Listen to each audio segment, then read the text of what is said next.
Plusieurs points à aborder. Le premier, ouais, il va y avoir un petit incident. Il est en direct. Faut peut-être refaire Il est en la direct. coiffure.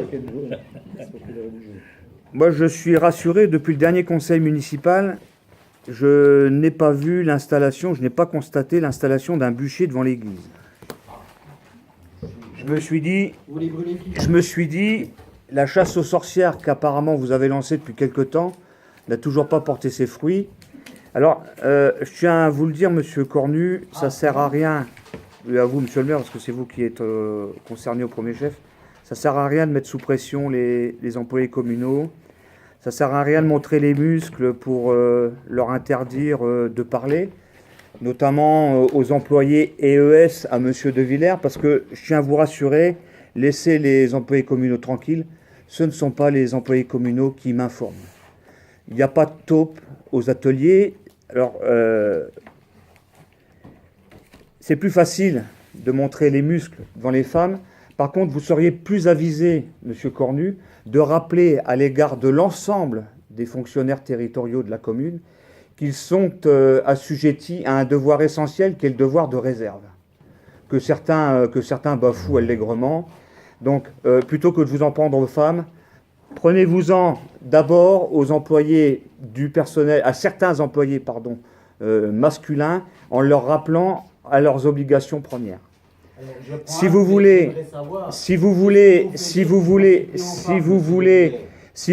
savoir pour la personne, parce que ça veut dire que ce que j'ai dit la dernière fois, ça a tapé juste. Le personnel communal qui taillait le pied de sapin à la salle des fêtes, contrairement à ce que vous aviez dit à la dernière séance du conseil municipal, c'était pas à l'intérieur. Elle était sur le balcon. Donc c'est tout le monde. Ah non, c'est vous qui avez dit à l'intérieur. Vous aviez même posé la question de savoir s'il fallait tronçonner à l'intérieur. Bon. Alors, les employés communaux, ils travaillent au vu et au sud de tout le monde. Hein. Donc, si vous voulez tuer la taupe, il va falloir prendre un arrêté municipal pour interdire les administrés de sortir et moi, éventuellement, de circuler dans les communes. Parce qu'on a des yeux aussi pour regarder et pour comprendre les situations. Je répète ma question. Comment pouvez-vous donc savoir que je suis allé voir les employés municipaux? Ben parce que les employés municipaux, je n'ai vu aucun employé. Et je n'ai vu aucun employé féminin, masculin cette semaine. Et vous pouvez épier les lignes téléphoniques, vous trouverez personne. En tout cas, les employés communaux, eux, ils parlent à d'autres personnes qui, elles, aussi diffusent les informations. Mais il n'y a pas, en tout cas, moi, les informations, ce ne sont pas les employés communaux qui me les donnent, donc laissez-les tranquilles. La deuxième chose, il y a eu, après le coup de vent de ces dernières semaines, il y a un certain nombre d'arbres qui se sont couchés dans la forêt. J'aurais voulu savoir, monsieur le maire, comment est-ce que ces arbres couchés vont être exploités. Est-ce qu'il serait éventuellement possible de permettre à des familles de la commune, dans le cadre d'un donnant-donnant, de pouvoir participer à des opérations de nettoyage de zones concernées par ces arbres couchés, et en leur offrant la possibilité, en échange de l'investissement qu'ils auront donné pour la commune, de bénéficier de tout ou partie de ce bois qui, de toute manière, puisque les arbres sont couchés, ils vont sécher, ils vont pourrir, autant qu'ils servent à quelque chose, et notamment aux administrés. Alors, il y a deux choses. Il faut bien savoir qu'il y a des arbres par terre, mais il y a une grande partie qui est issue de la forêt privée. Hein, je pense notamment à tout ce qui est autour de la chapelle. Il y a eu énormément de casse autour de la chapelle. La commune n'a absolument aucune propriété forestière dans ce coin-là. Donc, nous, en tant que commune, on n'a strictement rien à dire, on ne va pas aller donner le bois des autres. Ah non, mais Après, je continue. Après, dans la forêt communale, il y a eu des arbres qui se sont renversés. L'agent forestier s'en occupe, elle les a marqués, ils seront vendus en affouage. D'ailleurs, je crois qu'il y a déjà des touches qui ont été faites entre les différents marchands de bois pour racheter le bois les grumes et le... Il serait éventuellement possible d'intégrer des familles ronchampoises à cette distribution. Ben non.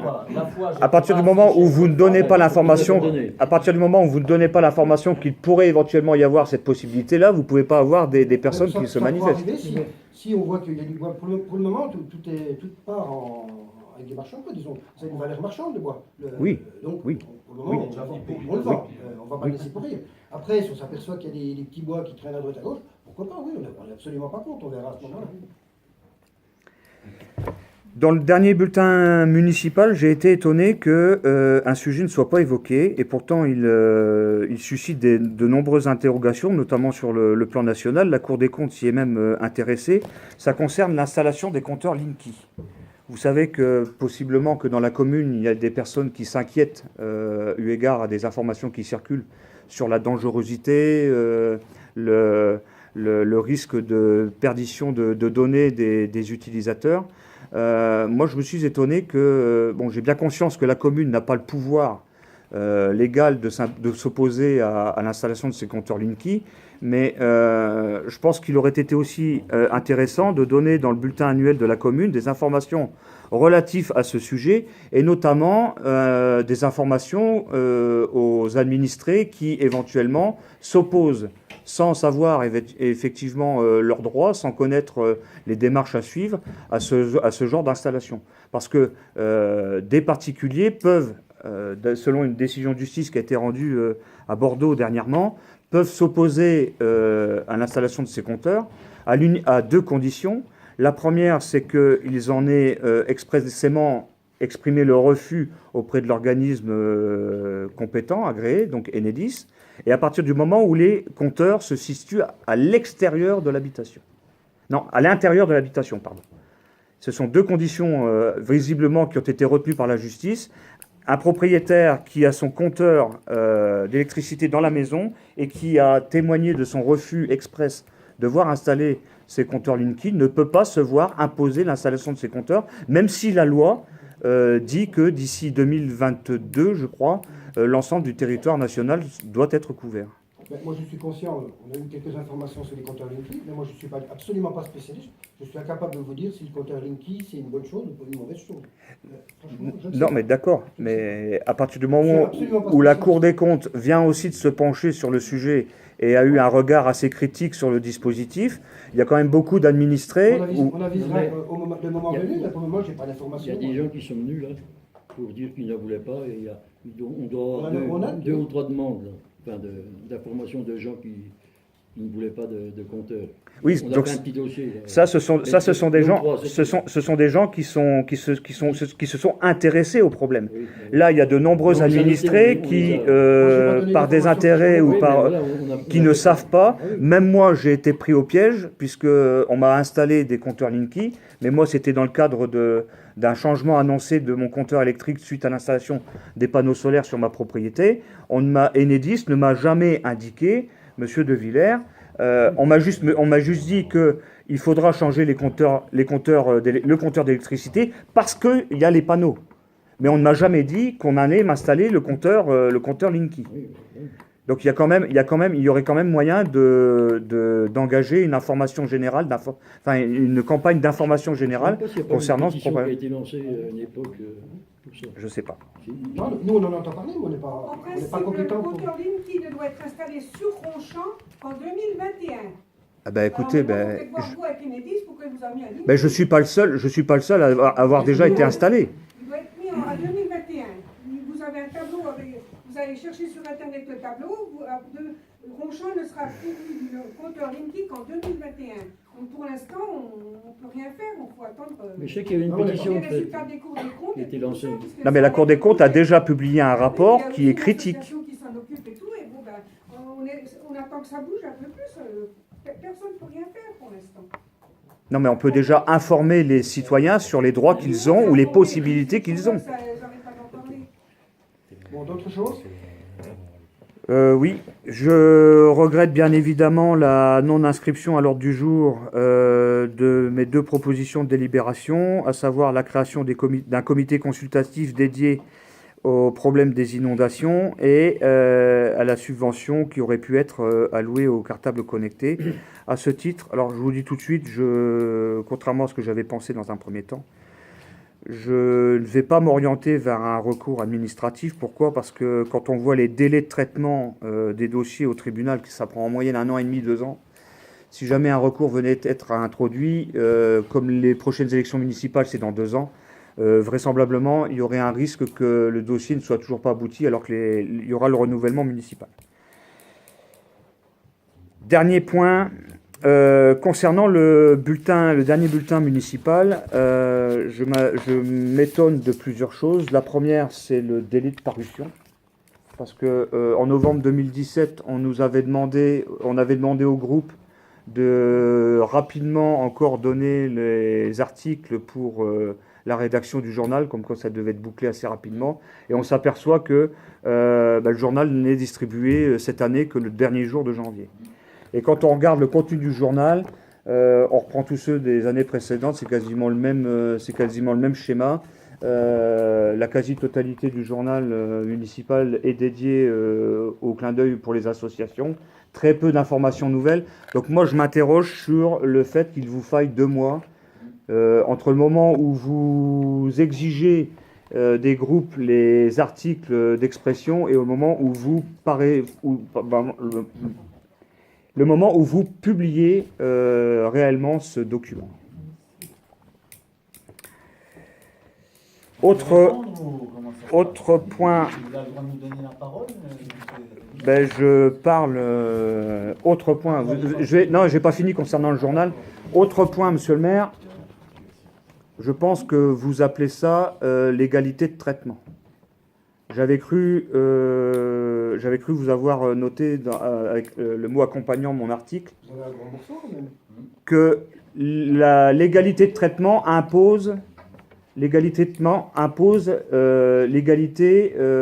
en termes d'écriture, taille, police et tout ce qui s'ensuit.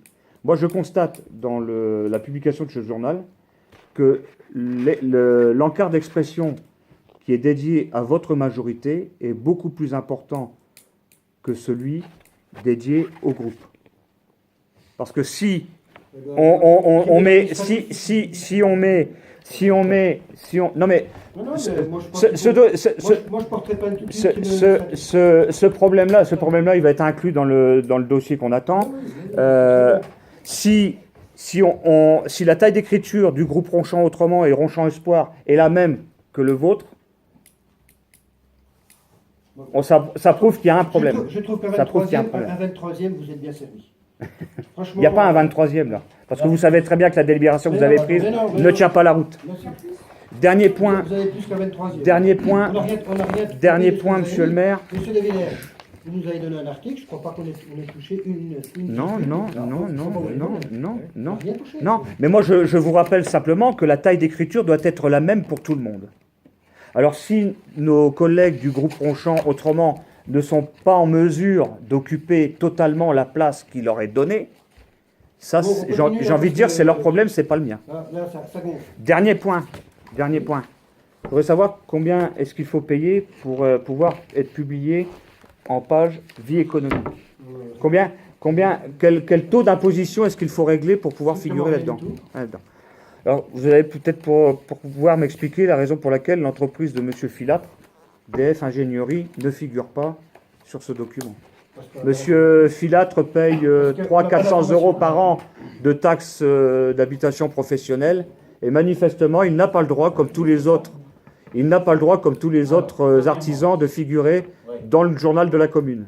Alors, je vais répondre sur tous les points, monsieur De Villers. Il n'a pas échappé que, et je l'avais déjà dit, que nous ne pouvions plus travailler en commission de par vos cérémonies, je ne sais pas comment, habituelles. Donc il a fallu qu'on fasse appel à un professionnel pour faire le travail qui d'habitude se faisait par des bénévoles du conseil ou hors conseil municipal. La mise en place de ça... Ça concernait le 4 pages. Alors, je vous ai laissé parler. Ça concernait le 4 pages d'après vous dernièrement. Pas ça. C'est pas vrai le bulletin également. Alors, ne parlez pas de ce que vous ne connaissez pas. Vous voulez qu'on prenne les derniers enregistrements? Le bulletin également. On a toujours fait en commission On fait la depuis commission. 2008. Vous avez parlé du Oui, 4 mais non, pages mais dernièrement, uniquement du 4 Le pages. 4 pages et le bulletin municipal. Bon. Ça marche comme ça. Bien, ceux qui y participaient pourront le confirmer. Donc, il a fallu mettre en place tout ça avec une entreprise qu'on n'est pas allé chercher loin, qui est Rhin Édition. Mais la façon dont on fonctionnait auparavant, eh ben, il a fallu faire autrement, avec quelqu'un qui ne fait pas ça toute la journée non plus, qui a d'autres choses à faire. Les allers-retours, que ce soit au départ avec des clés USB qui n'ont pas été satisfaisantes, ensuite par des Dropbox, etc., des relectures qui n'ont pas pu être faites en commun, donc qui ont été faites les unes après les autres, qui prennent beaucoup plus de temps. Le bulletin a été imprimé tout début janvier. Pourquoi vous l'avez reçu que fin janvier dans la boîte aux lettres? Parce qu'on n'est pas idiot. On ne va pas envoyer les employés municipaux toutes les semaines distribuer quelque chose.